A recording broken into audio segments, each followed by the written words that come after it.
Bear Grylls. ये वो real life hero है जिसने हम सब ने बचपन में ऐसे ऐसे कारनामे करते हुए देखा है जो हमारे रोंगटे खड़े कर देते हैं, जो करने का हम कभी सपने में भी नहीं सोच सकते। वो ये बंदा सच में करके दिखा देता था अपने स्ट्रॉन्ग माइंडसेट के बदौलत। लेकिन क्या आपको पता है, बेयर ग्रिल्स हमेशा से ऐसे नहीं थे। ये बंदा जो फियरलेस और स्ट्रॉन्ग मैन की तरह दिखता है, वो अंदर से कभी वीक, कमजोर, डरा हुआ, एंग्शियस और डिप्रेशन में रह चुका है। बेयर ग्रिल्स अपनी autobiography mud, sweat and tears में लिखता है, डर आपको बाहर से सख्त दिखने पर मजबूर करता है, लेकिन अंदर से आपको कमजोर और वीक बना देता है। बेयर ग्रिल्स को सबसे बड़ा डर था हाइट्स यानी ऊंचाई का, जिसे एक्रोफोबिया कहा जाता है। लेकिन देखो ना, मिरेकल यह कि कुछ साल बाद अपने शो के हर एपिसोड के स्टार्टिंग में ऊंचाई से हेलीकॉप्टर से उतरते थे। और बेयर ग्रिल्स यूके की स्पेशल फोर्सेस SAS का पार्ट रह चुके हैं, जहां उन्हें पैराशूटिंग का खूब एक्सपीरियंस था। वो कई बार प्लेन से छलांग लगा चुके हैं। 21 साल के बेयर ग्रिल्स ने 1996 में जाम्बिया के एक मिशन के दौरान 16,000 फीट की ऊंचाई से छलांग लगाई थी,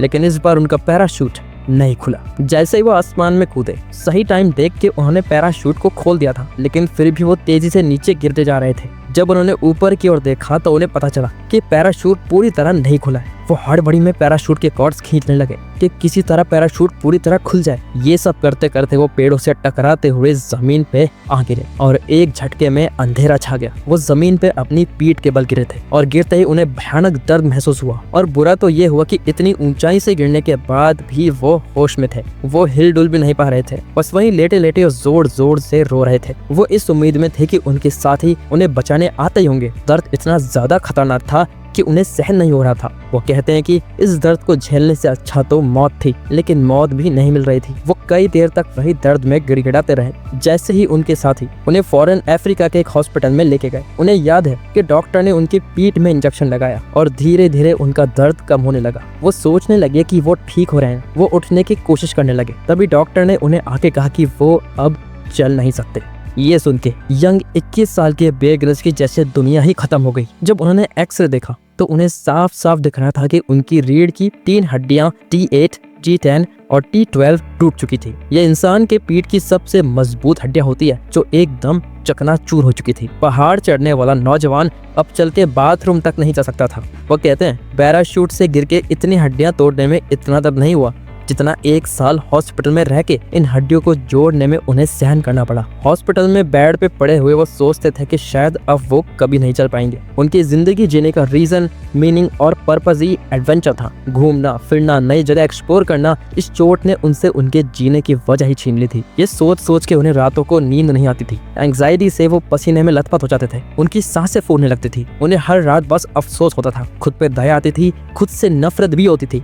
2 महीने बीत चुके थे, पर उनकी सेहत में कोई सुधार आने के बजाय उनकी हालत बद से बदतर होती जा रही थी। दर्द बढ़ता जा रहा था और शरीर अकड़ता जा रहा था। अपने हाल को देख के वो और नेगेटिव होते गए। उन्हें कुछ भी अच्छा नहीं लग रहा था। बात बात पे गुस्सा और रोना आता था। धीरे धीरे वो डिप्रेशन में और गहरे फिसलने लगे। जो लोग उन्हें जानते हैं उन्हें लगता था कि बेयर ग्रिल्स तो बहुत पॉजिटिव बंदा है। वो मेंटली बहुत टफ है। वो बहुत हिम्मत और पॉजिटिविटी के साथ इस परेशानी का सामना कर ही लेगा। लेकिन ऐसा नहीं था। वो 21 साल के थे और बहुत डरे हुए थे। उन्हें समझ नहीं आ रहा था कि आगे की जिंदगी कैसे बीतेगी, वो क्या करेंगे। उनके सारे सपने खुद खत्म होते हुए उन्हें दिखाई दे रहे थे। आधी रात को अपने बेड पे लेटे लेटे उनकी नजर दूर रखे एक फोटो फ्रेम पर पड़ी। वो फोटो थी माउंट एवरेस्ट की। बचपन से बेयर ग्रिल्स और उनके फादर का ये सपना था कि वो एक दिन माउंट एवरेस्ट की चढ़ाई चढ़ेंगे। उस फोटो फ्रेम पे धूल चढ़ी देख उन्हें ऐसे लगने लगा जैसे उनके सपनों पर भी धूल चढ़ गई है, जो उनसे बर्दाश्त नहीं हो रहा था।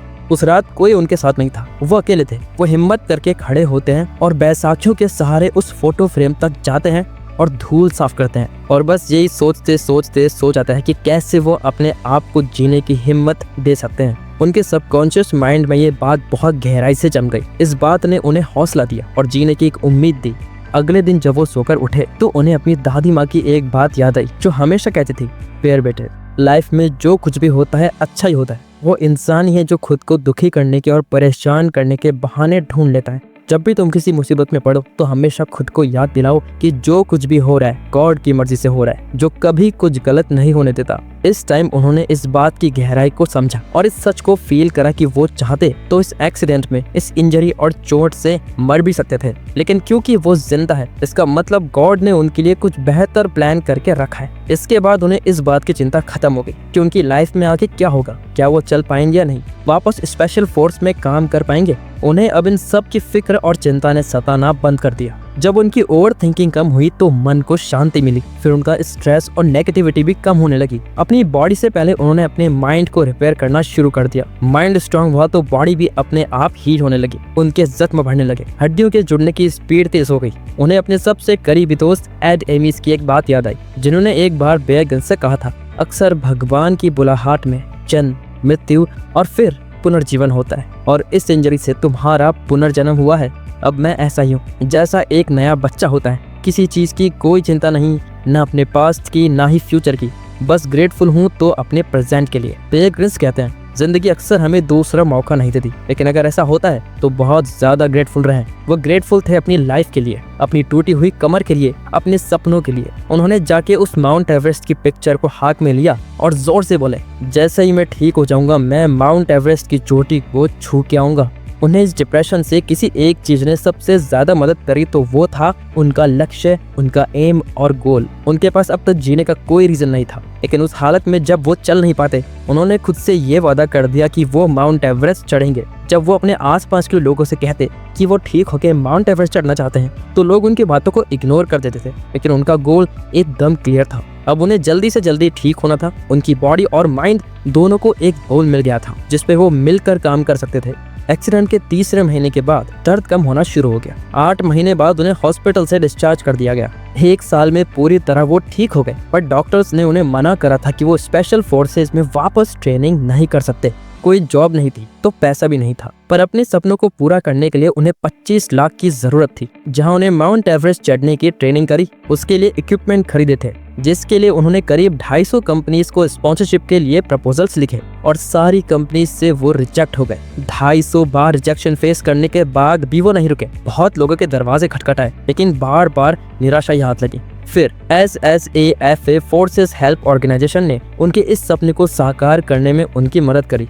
पैराशूटिंग एक्सीडेंट के 18 महीने बाद 16 मई 1998 उन्होंने अपने बचपन के सपने को सच करा। उनकी माउंट एवरेस्ट चढ़ने की जर्नी अपने आप में ही अलग कहानी है। ये सफर इतना भी आसान नहीं था। उनके साथ के 4 लोगों ने अपनी जान खो दी और उन्होंने 2 बार नियर डेथ एक्सपीरियंस फेस करा, जहां वो मरते मरते बचे, पर जैसे तैसे वो 23 साल की एज में माउंट एवरेस्ट की समिट तक पहुंचने वाले ब्रिटेन के यंगेस्ट पर्सन बन गए। इसके बाद उनकी कहानी बहुत फेमस होने लगी। लोग उन्हें सेमिनार्स में एज ए स्पीकर इनवाइट करने लगे। उनके ऊपर कई डॉक्यूमेंट्रीज बनी और फाइनली डिस्कवरी से उन्हें वो अपॉर्चुनिटी मिली जिसने उन्हें एक वर्ल्ड वाइड फेम दिया, जिसके बाद सब उन्हें मैन वर्सेस वाइल्ड से जानने लगे, और शायद आप भी उन्हीं में से एक हो। तो अगर आपको ये वीडियो अच्छी लगी तो वीडियो को लाइक और सब्सक्राइब बटन पे क्लिक करके इस चैनल को ग्रो करने में सपोर्ट करो, और बेल नोटिफिकेशन ऑन कर लीजिए ताकि आप आने वाली वीडियोस मिस ना कर पाओ। Thank you for watching.